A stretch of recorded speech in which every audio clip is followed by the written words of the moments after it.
There's lots of things going on in the world today that I don't like. And that's been true for my whole life, but recently I think it just seems to be getting worse and worse. The state of our nation itself and the state of the world in general keeps getting worse. We see so much going on that's not right. There's not a thing we can do about it. Sometimes you can feel helpless. We try to change things. And we like to believe that, oh, if we could just do this, that, or the other, we could change things. And we've tried. I was driving to Rutherford a few weeks ago on a Saturday morning, and it was by myself, and I was bored, so the radio has this thing that will go to one station and stay there for a minute and go to another. You just see what's on all of them. I normally don't listen to the radio, but I was bored, so I turned it on and I was listening to one station like 5 seconds at a time. But I heard some man, I don't know what it was, he was some kind of show, and I stopped at him because I was interested. And he was talking about politics. He said, oh, if we could just do this, that, and the other. I said, this reminds me of the 1980s. I mean, people were saying this back then. It's the same thing over and over again. The fact is that try as we might, and no matter what we do, we haven't had any success in turning things around. In fact, it just keeps getting worse. What do we do?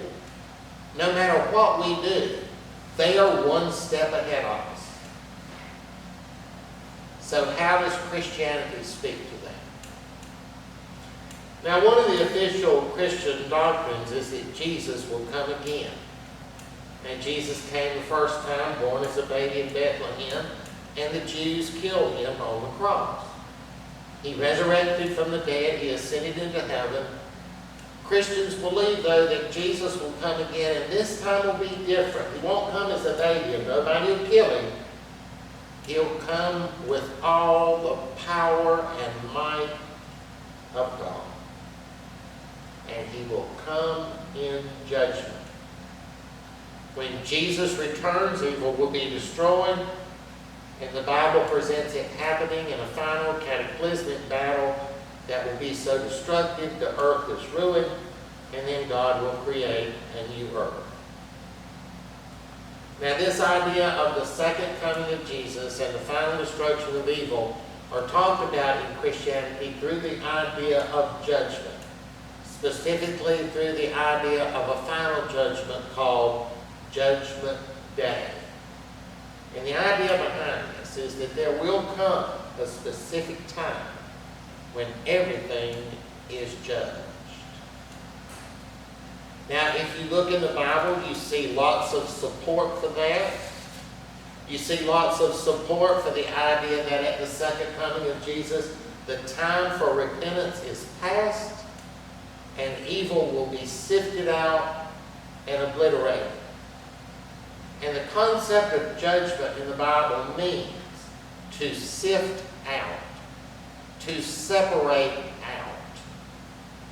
That's usually not how we think of judgment. When we use the term judgment, we usually use it in the context of condemning somebody for something they've done, criticizing someone. Quit judging me, somebody's criticizing you for doing wrong. But the biblical concept of judgment does not entail criticism or condemnation. It entails sifting and separating out. Remember, in the illustration Jesus gave of the final judgment, everybody is gathered before the throne, and they're separated into two groups, the sheep and the goats. And that's what judgment in the Bible is, separating out. Now, for a while in the Roman Catholic Church, this concept of the second coming of Jesus and the associated Judgment Day was talked about mainly at funerals. Now, we've talked in funerals about here before, and we saw how the reason funerals started was that a funeral was starting to give the people one last chance to beg God to have mercy on that person. We talked about how the idea back in early Christianity was that your spirit was not released from your body to stand before God until your burial. And so the idea became that they would have a service right before your burial in which they would ask God to have mercy on you, then they would bury you, and you would then stand before God there. Now, to facilitate doing that, sometime by the 1200s, the Catholics had developed a funeral service called the Requiem Mass. Now, it pictures Judgment Day. God comes with overwhelming might. God smashes, destroys.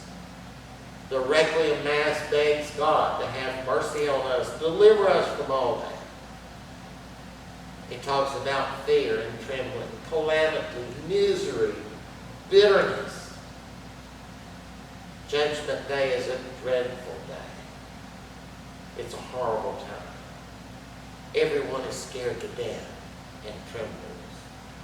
God burns the earth to ashes. There's no mercy. It's all overwhelming power. And by the time God is finished, the earth is a smoldering heap of ashes. That's how the old Roman Catholic Requiem Mass saw it. But we need to look at the context of the time in which it developed. It was developed during the medieval period in Europe, back when Europe was coming out of the Dark Ages. Big cities were being populated in Europe, but they had lost the standards of sanitation that the Romans had, and the cities were unsanitary. Disease was rampant. People's lives were full of death. As a result, that affected the way people thought of God. And back then, the feudal lords maintained their power by violence and terror. One wrong move, and they'd storm into your house at night, rape your wife and daughter, cut off your ears, and cut out your tongue. The fear of stuff like that was what people's daily lives were full of. And you know, the feudal lords had convinced everybody that they ruled on God's behalf, that God had set them up as rulers. And so that's how people pictured God as operating. And so we see the violence and destruction in the Requiem Mass. Of course, times have changed, and the violence and terror by which the world is ruled today is wielded in other countries, not here. And so we don't personally experience it. If we don't want to hear about it, we just simply don't turn on the TV. But the Requiem Mass is valid from biblical ideas because the images it uses come straight from the Bible. Now, the broad sweep of the Bible tells us that evil will eventually be overcome.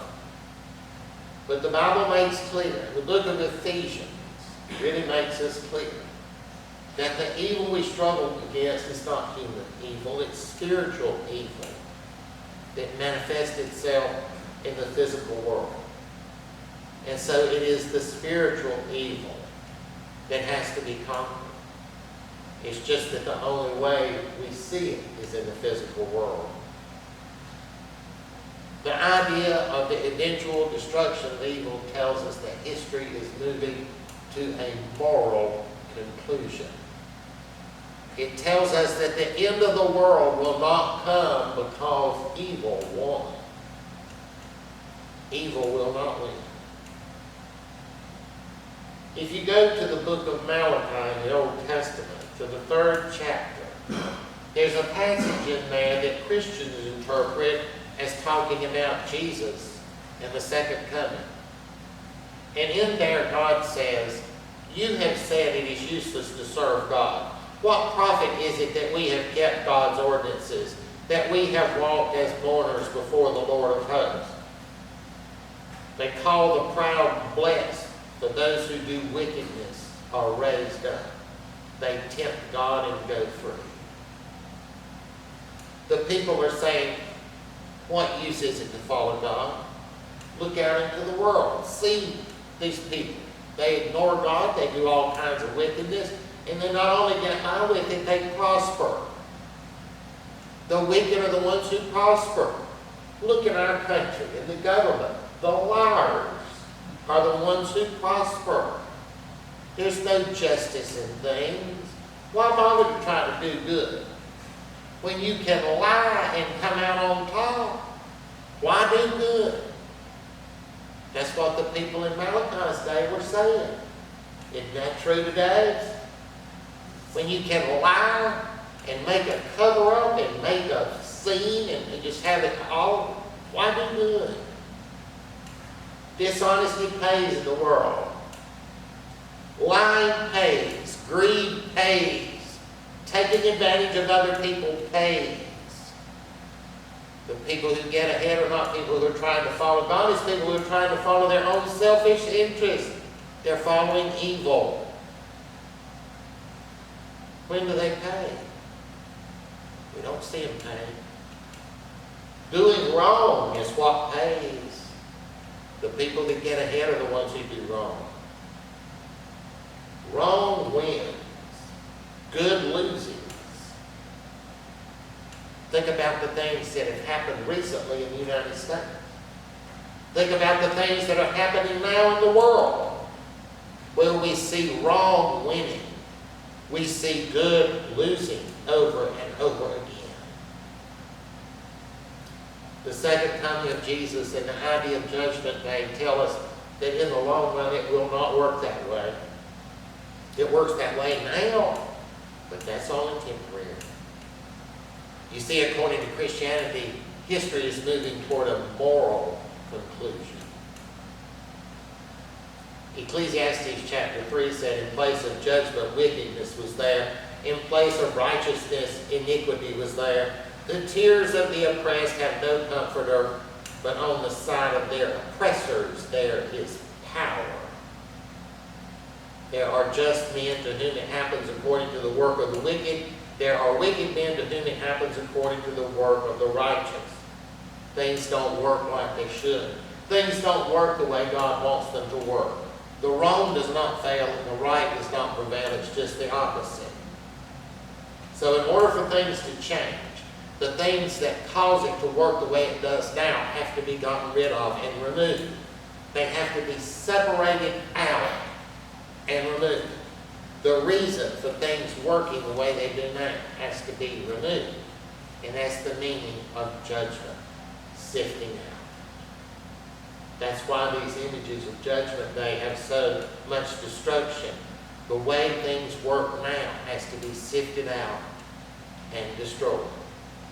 The way things work now does not want to give up its position, though, and it's going to fight very strongly to defend its position. Now, I want us to look at some of the words of the Requiem Mass, just the parts that deal with judgment. It starts off, the trumpet, scattering a wondrous sound through the tombs of every land, will gather all before the throne. And that goes back to the Bible where it says, the trumpet shall sound and the dead shall be raised. So this is describing the gathering of all on Judgment Day. And it says, death and all nature will be stupefied when creation rises again to answer to the judge. We've talked in here before about how the Bible sees death as being under the control of the force of evil. It also sees nature as being under control of the force of evil. We've talked about the concept of what the Bible calls principalities and powers, rule and authority, thrones, the powers of heaven. In the biblical worldview, there is the sky, the heavens, is seen as the place where these spiritual powers are. And they are powers that operate against God. In the biblical worldview, the things we see in the sky, like the sun and the moon and the stars, are seen as powers that operate against God. And that's why Jesus said that at the end of the world, the powers of the heavens will be shaken. The stars will fall from heaven. The sun and moon will not give their light. These powers will be defeated and neutralized. And remember in the book of Revelation, when the new earth is created, there is no sun and moon. There are no powers in the heavens anymore. they've been defeated. So these are the powers the Requiem Mass talks about when it talks about death and nature. And they are absolutely stupefied. They are stunned. They are speechless when God burst into the cosmos with unimaginable power. They did not expect this. They thought they could go on controlling things. They thought God couldn't stop them. And now when the power of God is manifest, it is such overwhelming power that they're just done. That's speechless. And it goes on. A written book will be brought forth which contains everything for which the world shall be judged. And so when the judge takes his seat, whatever is hidden shall be made manifest, and nothing shall remain unavenged. You can see how stern that is. I like that phrase. And nothing shall remain unavenged.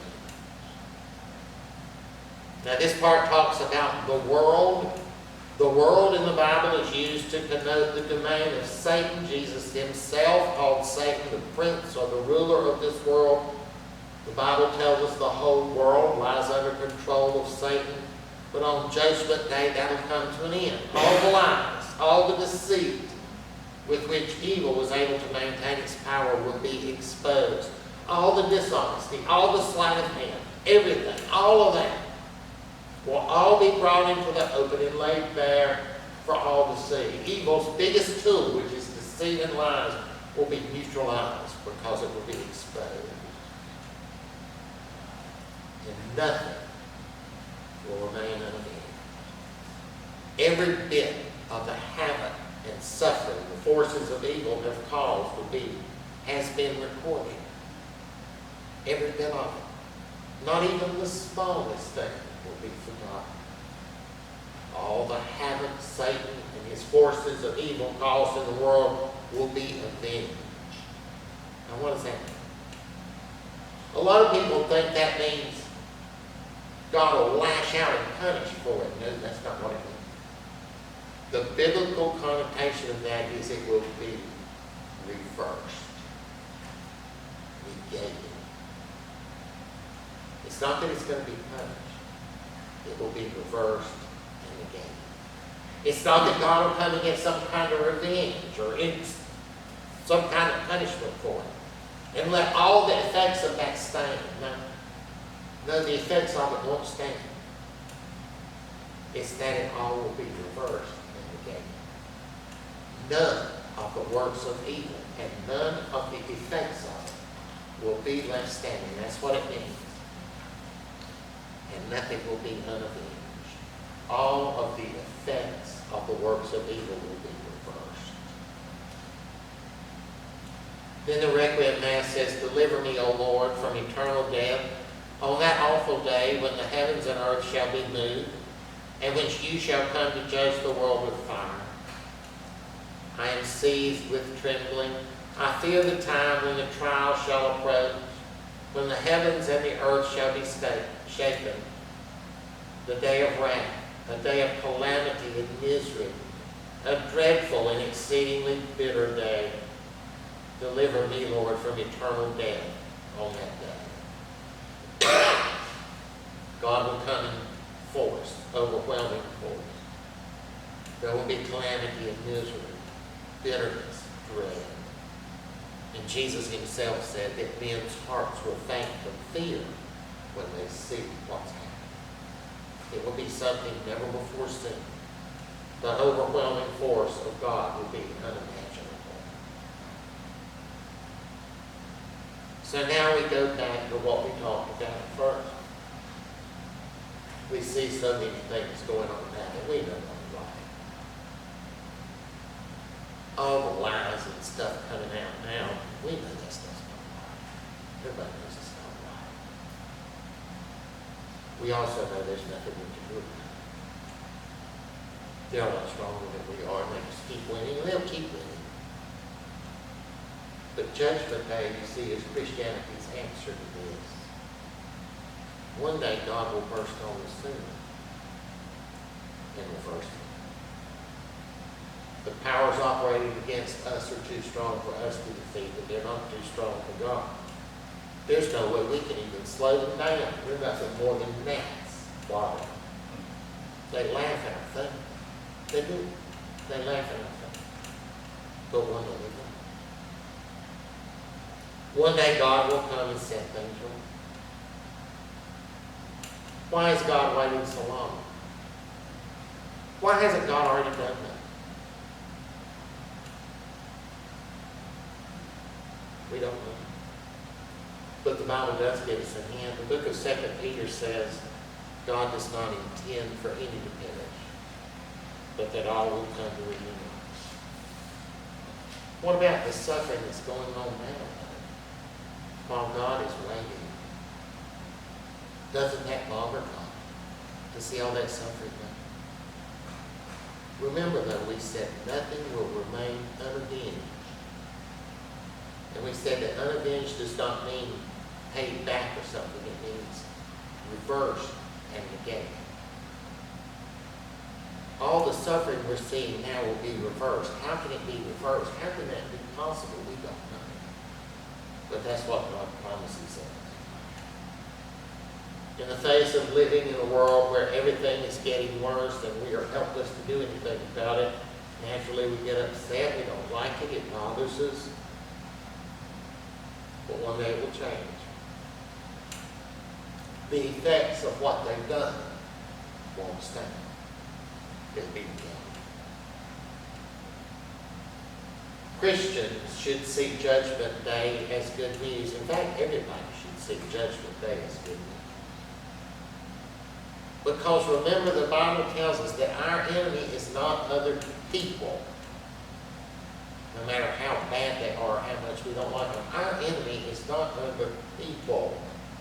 Our enemy is the spiritual powers of darkness in high places, as the Apostle Paul put it. That's who will be defeated, not people, but the spiritual powers of darkness.